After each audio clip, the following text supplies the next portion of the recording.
wabarakatuh. Kami dari kelompok 3 akan mempresentasikan analisis laporan keuangan PT Era Jaya Swasembada Tbk pada periode 2020. Kelompok ini beranggotakan Jide Naila Salsabila, Alia Nada Nurfaiha, Kaisa Nabila Kurnia Dewi, Ica Sofia Purwandari, dan juga Laseta Larasati.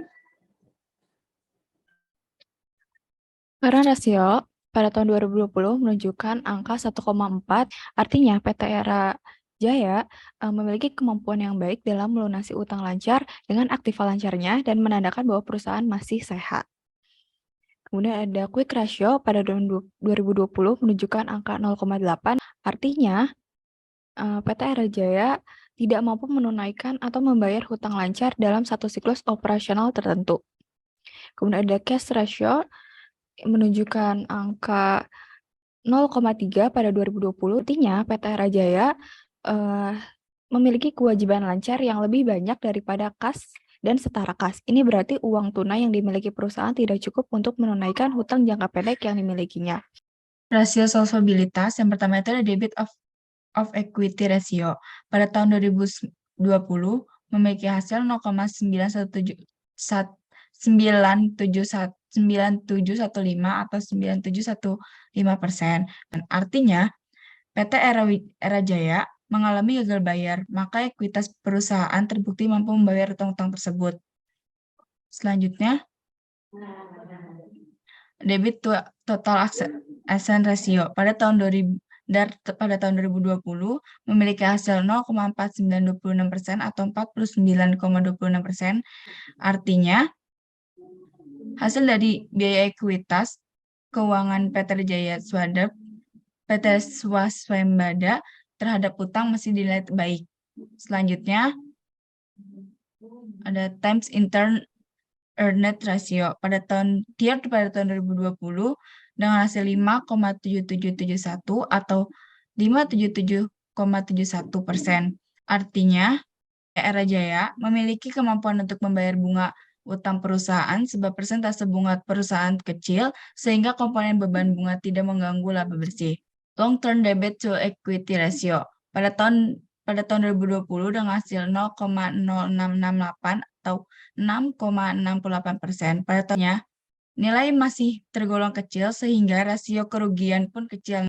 Yang pertama ada gross profit margin atau GPM. Pada tahun 2020 menghasilkan angka 0,0999 atau 9,99%. Artinya, perusahaan PT Era Jaya kurang mampu dalam mengendalikan biaya produksi dan harga pokok penjualan, sehingga keadaan operasi perusahaan akan semakin menurun.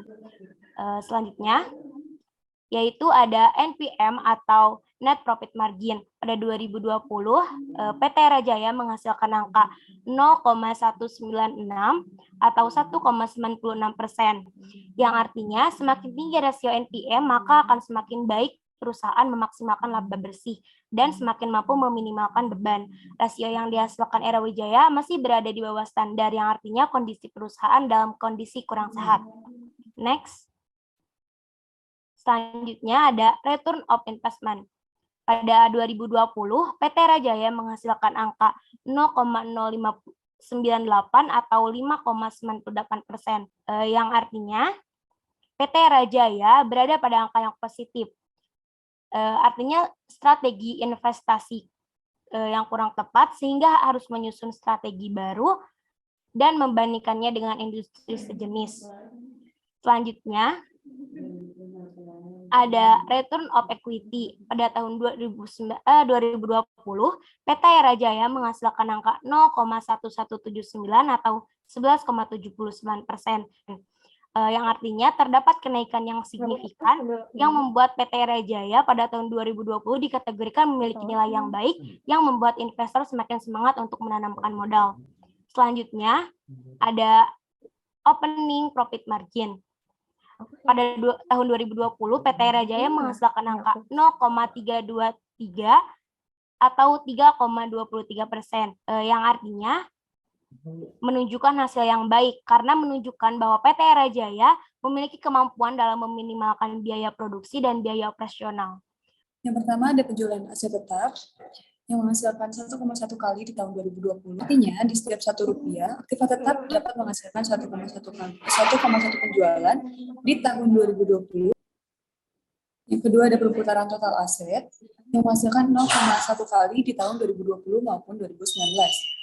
Bila dibandingkan dengan nilai rata-rata industri yaitu 2 kali, artinya perusahaan ini belum mampu memaksimalkan aktiva yang dimiliki dan perusahaan juga diharapkan jualan atau mengurangi sebagian aktiva yang kurang produktif.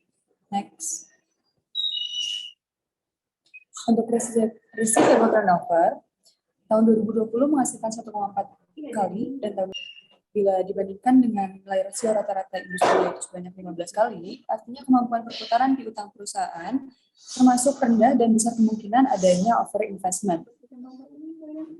Next. Untuk average collection period, tahun 2020 menghasilkan 250,8 kali dan next. Pada perputaran persediaan, menghasilkan 9,4 kali di tahun 2020 dan juga dibandingkan dengan rata-rata industri yang memiliki rasio sebanyak 15 kali putaran, artinya perusahaan bekerja secara tidak efisien atau tidak produktif, sehingga banyak barang persediaan yang menumpuk dan dapat mengakibatkan investasi dalam tingkat pengembalian yang rendah.